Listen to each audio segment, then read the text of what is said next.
Okay, तो ये movie थोड़ी सी डिस्टर्बिंग हो सकती है, इसलिए guys please control your emotions. ये कहानी बेस्ड है इस क्यूट सी बच्ची पर जिसका नाम होता है होप, और इसके साथ एक ऐसा घिनौना कांड होता है जिसके बारे में बोलते हुए तो किसी की भी जुबान लड़खड़ा जाए। मूवी की स्टार्टिंग में हमें एक छोटी सी फैमिली को दिखाया जाता है जिसमें मेनली दो कैरेक्टर्स होते हैं। एक का नाम होता है Donghun and the other one is Kim Mi, और इन्हीं की बेटी होती है होप जो कि सिर्फ 8 साल की होती है, पर फिर भी काफी स्मार्ट और मेच्योर होती है as compare to any other kid. और इसका एक क्लासमेट होता है जिसका नाम होता है योंग सुक, जो कि शो तो ऐसे करता है जैसे कि वो उसे बिल्कुल भी पसंद नहीं करता, पर होप उसकी सबसे क्लोज फ्रेंड होती है। और अपनी इस छोटी सी दुनिया को खुशहाल बनाए रखने के लिए डोंगहुन दिन रात मेहनत करता है। और इसका एक फ्रेंड होता है ग्वानसिक जो कि असल में इसका बॉस होता है, बट डोंगहुन की गुड नेचर की वजह से ये दोनों काफी अच्छे दोस्त बन जाते हैं, जिससे इन दोनों की वाइफ भी काफी क्लोज फ्रेंड बन जाती हैं।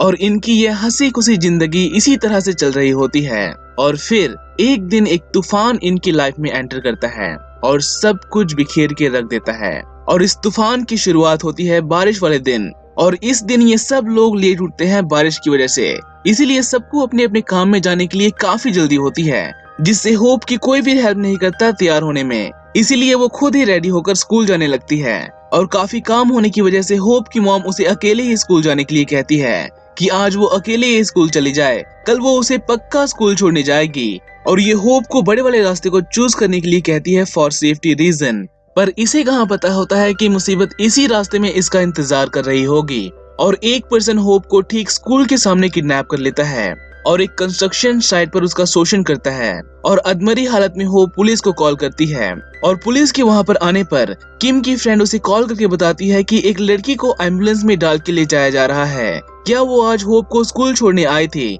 जिससे किम बुरी तरह से डर जाती है। तो वही पुलिस ऑफिसर्स होप के डैड को कॉल करके हॉस्पिटल बुलाते हैं, और जब ये दोनों वहां पर जाते हैं तो होप की ये हालत देखकर तो इन पर जैसे दुखों का पहाड़ ही टूट पड़ता है। और होप की इमरजेंसी सर्जरी के लिए उसे आईसीयू में ले जाया जाता है, और डॉक्टर इन्हें बताते हैं कि वो होप को तो बचा सकते हैं, पर इन्हें उसके लार्ज इंटेस्टाइन को कम्प्लीटली निकालना होगा क्योंकि एनस कम्प्लीटली डैमेज हो चुका होता है, और इस पार्ट को अगर रिमूव नहीं किया गया तो उसकी जान जा सकती है। और उसे बचाने का सिर्फ एक तरीका होता है कि उसके स्मॉल इंटेस्टाइन को एक आर्टिफिशियल एनस के साथ कनेक्ट किया जाए, पर इस प्रोसेस को वो रिवर्स नहीं कर सकते। इसलिए वो होप की डैड की परमिशन मांगते हैं टू परफॉर्म द सर्जरी, जिससे वो अपनी बेटी को बचाने की रिक्वेस्ट करते हैं। तो वहीं होप की मॉम खुद को दोष दे रही होती है कि इन सब की जिम्मेदार वो है, ना तो वो उसे उस रास्ते से जाने के लिए कहती और ना ही ये सब हुआ होता। और सर्जरी के खत्म होने पर जब ये होप को देखने जाते हैं तो होप उस पर्सन के बारे में बताने लगती है ताकि बाद में वो सब भूल न जाए,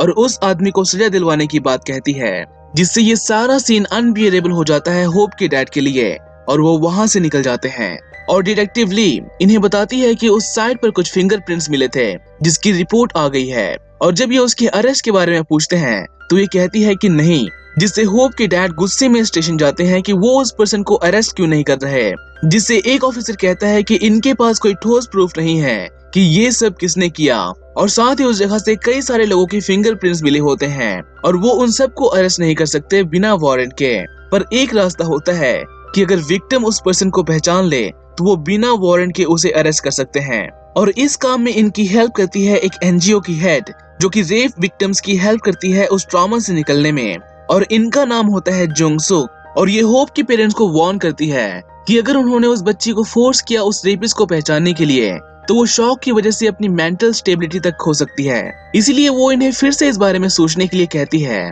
कि क्या वो सच में ये करना चाहते हैं, जिससे होप के डैड इस प्रोसेस के लिए परमिशन देते हैं क्योंकि होप भी यही चाहते थे। और इस सारी प्रोसेस को कैमरे में रिकॉर्ड किया जाता है ताकि वो इसे कोर्ट में पेश कर सके एज अ प्रूफ। और होप जैसे ही उस आदमी को पहचानती है पुलिस उस पर्सन के घर में रेड डालकर उसे धर लेती है। तो वहीं हॉस्पिटल में ये लेडी इन्हें वार्न करती है आने वाले टाइम के लिए, और कहती है कि हो सकता है कि होप किसी से बात ना करे या फिर अचानक से चिल्लाने लगे, जिससे इन्हें कुछ भी समझ में नहीं आता। जिससे ये लेडी एक्सप्लेन करती है कि इस तरह के सिचुएशन में विक्टिम और फैमिली को कंप्लीट फिजिकल और इमोशनल हीलिंग की जरूरत होती है, इसलिए वो उसे अपने एनजीओ का नंबर देती है so that they can easily call. जिस पर होप की मॉम गुस्सा हो जाती है कि उसकी बेटी कोई पागल नहीं है जिसे इन सब चीजों की जरूरत पड़े, और वो उसे जाने के लिए कहती है और फिर इन्हें ऑफिसर ली कॉल करके बताती है कि उस पर्सन को अरेस्ट कर लिया गया है। और वहां पर जाने पर ये देखता है कि स्टेशन पूरी तरह से रिपोर्टर से भरा पड़ा है और इस सिचुएशन को कंट्रोल करने के लिए ऑफिसर्स इसे अंदर नहीं आने देते।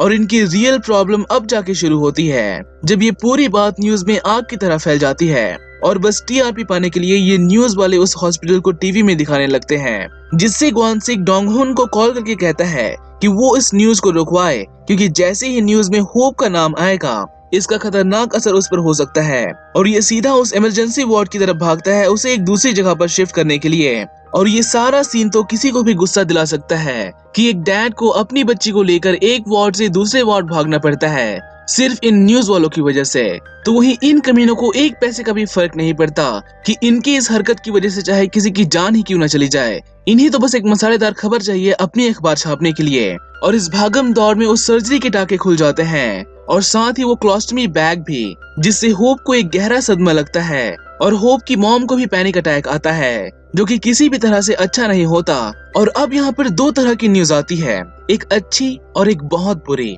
अच्छी न्यूज ये होती है कि डोंगहुन की वाइफ प्रेग्नेंट होती है, पर उसने इस प्रेगनेंसी के बारे में डोंगहुन को 5 महीने से कुछ भी नहीं बताया होता, जिससे डोंगहुन इससे पूछता है कि उसने ऐसा क्यों किया, क्या वो उनके बच्चे को अबॉर्ट करना चाहते थे। और बुरी खबर ये होती है कि होप इन सब की वजह से एक शॉक की स्टेट में चली जाती है और अब वो किसी भी मैन को देखकर पैनिक करने लगती है, इवन कि वो अपने डैड से भी डरने लगती है और किसी से भी बात नहीं करती। और अब यहाँ से सारी चीजें काफी इमोशनल होने लग जाती है और डोंगहुन अपनी बेटी से बात करने के लिए एक गुब्बारे को पहनकर आते हैं ताकि उसे बस एक बार उसकी बेटी का चेहरा देखने को मिले, जिससे ऑफिसर ली इसे उसी एनजीओ का नंबर देती है इस सिचुएशन को हैंडल करने के लिए। और इस मुसीबत में इनके फ्रेंड्स इनके बैकबोन बनकर इनका सहारा बनते हैं। और कुछ दिनों में कोर्ट की हियरिंग शुरू हो जाती है और पहले ट्रायल में ये पर्सन इस बात से साफ साफ इनकार कर देता है कि उसने ऐसा नहीं किया and he is not guilty, even थो कि इनके पास वो सारे सबूत होते हैं जो कि इसे आराम से उम्र कैद की सजा दिलवा दे। पर फिर भी पहले दिन के ट्रायल में कोई भी नतीजा नहीं निकलता और कोर्ट डिफेंस को नेक्स्ट डेट देती है अपने पक्ष में एक स्ट्रॉन्ग एविडेंस रखने के लिए। तो वही हॉस्पिटल में जोंगसुक होप को ठीक करने के लिए अपने थेरेपी सेशन को स्टार्ट करती है और होप के फेवरेट कार्टून कैरेक्टर्स की मदद से उसे चीयर अप करने की कोशिश करती है, जो कि डेफिनेटली एक पॉजिटिव रिजल्ट देती है। और इन कैरेक्टर्स के अंदर होते हैं होप की मॉम, उनकी फ्रेंड एंड ऑफिसर ली, जिससे डोंगहुन अपनी वाइफ से पूछता है कि वो तो इस थेरेपी के अगेंस्ट थी, पर अब ऐसा क्यों, जिस पर किम कहती है कि वो अपनी बेटी को ठीक करने के लिए कुछ भी करेगी। और इस पूरे सेशन का रिजल्ट काफी अच्छा होता है, जिससे हम होप को हंसते हुए देख पाते हैं। पर इन कॉस्ट्यूम की काफी महंगी प्राइस चुकानी पड़ती है इन्हें, पर फिर भी डोंगहुन अपनी बेटी के साथ टाइम स्पेंड करने के लिए एक कॉस्ट्यूम को परचेज करने की बात करते हैं, जो कि डेफिनेटली इनके बजट की बाहर होती है। पर इनकी इस डेडिकेशन, इस जज्बे को देखकर ये लोग एक कॉस्ट्यूम को इसे फ्री में यूज करने देते हैं और इस कॉस्ट्यूम को पहनकर ये पहली बार अपनी बेटी के पास जाता है।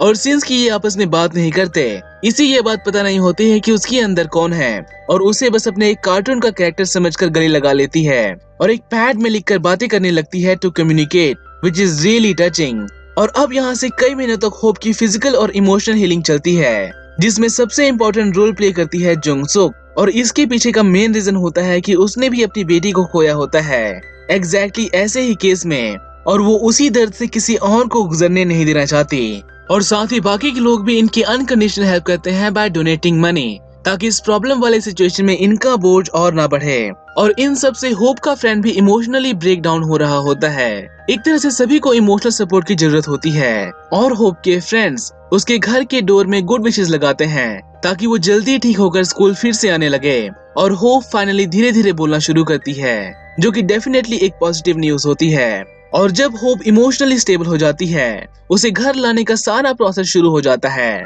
पर ये सारा प्रोसेस इजी नहीं होता होप के लिए। उसे डर होता है कि उसके फ्रेंड्स क्या कहेंगे और वो अगर उसका मजाक उड़ाने लगे तो, और ऐसे ही बहुत सारे सवाल उसके मन में उठ रहे होते हैं। और जब ये उसी जगह से गुजरते हैं तो होप को पैनिक अटैक आने लगता है उन्हीं सब चीजों के बारे में सोचकर। पर अपने घर के बाहर उन सारे नोट्स को देखकर उसका डर फिर से खत्म हो जाता है और उसकी ये हालत देखकर यंगसुक बहुत रोता है कि अगर वो उस दिन उसके साथ स्कूल गया होता तो शायद वो सब नहीं हुआ होता, which makes this scene really emotional। और वो फिर से स्कूल जाने के लिए खुद को मेंटली प्रिपेयर करने लग जाती है और अगले दिन से स्कूल जाना शुरू, जिसमें उनकी सबसे बड़ी स्ट्रेंथ बनते हैं उसके डैड और उस कॉस्ट्यूम को पहनकर उसे मोटिवेट करते हैं स्कूल जाने के लिए। और साथ ही वो स्कूल के टीचर्स को भी इन्फॉर्म करते हैं कि अगर कोई भी प्रॉब्लम हो, जैसे कि अगर उसका क्लोस्टमी बैग निकल जाए, तो वो उसे कॉल करके इन्फॉर्म करे। और वो रिक्वेस्ट करते हैं कि कोई भी मेल टीचर होप के पास ना जाए, क्योंकि अभी भी वो कम्प्लीटली हील नहीं हुई होती,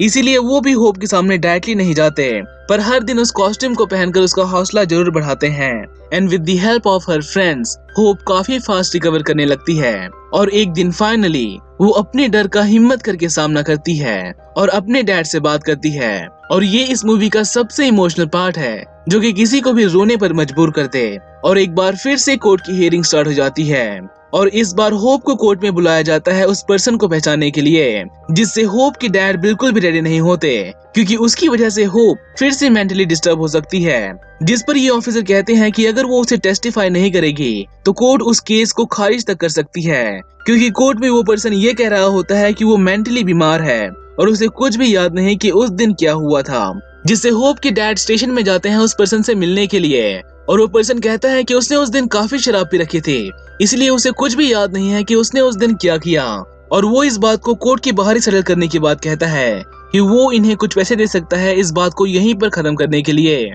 जो कि डेफिनेटली किसी को भी गुस्सा दिला सकती है। और घर आके डोंग हुन अपने वाइफ से पूछता है कि क्या उसने कोई इंश्योरेंस पॉलिसी ली थी उसके नाम, और वो ऐसा इसलिए कहता है क्योंकि कोर्ट ने अगर कल इनके फेवर में फैसला नहीं सुनाया तो वो उस पर्सन को वहीं पर मार डालेगा और खुद भी सुसाइड कर लेगा। और इस बात को ये बच्ची भी सुन रही होती है और अगले दिन कोर्ट की हियरिंग शुरू हो जाती है और ये एक एक करके फिर से उन्हीं पिक्चर्स को इसके सामने रखते जाते हैं, जिससे वो बिना किसी झिझक के उस पर्सन को फिर से पहचान लेती है। पर यहाँ पर डिफेंस भी इससे क्वेश्चन पूछता है कि क्या उस पर्सन से शराब की स्मेल आ रही थी, क्योंकि अगर कोर्ट में वो ये बात साबित कर दें कि उसने शराब के नशे में ये सब किया था तो कोर्ट उसे कम सजा देगी। और होप कहती है हाँ। और जब इस पर्सन को कोर्ट में लाया जाता है तो इसका अभी भी यही कहना होता है कि उसको कुछ भी याद नहीं है कि उस दिन क्या हुआ था, पर सारे सबूत इसके अगेंस्ट होते हैं और कोर्ट इसे दोषी ठहराती है। पर यहाँ पर कोर्ट डिफेंस की बात भी मानती है और इसे सिर्फ 15 साल की सजा सुनाई जाती है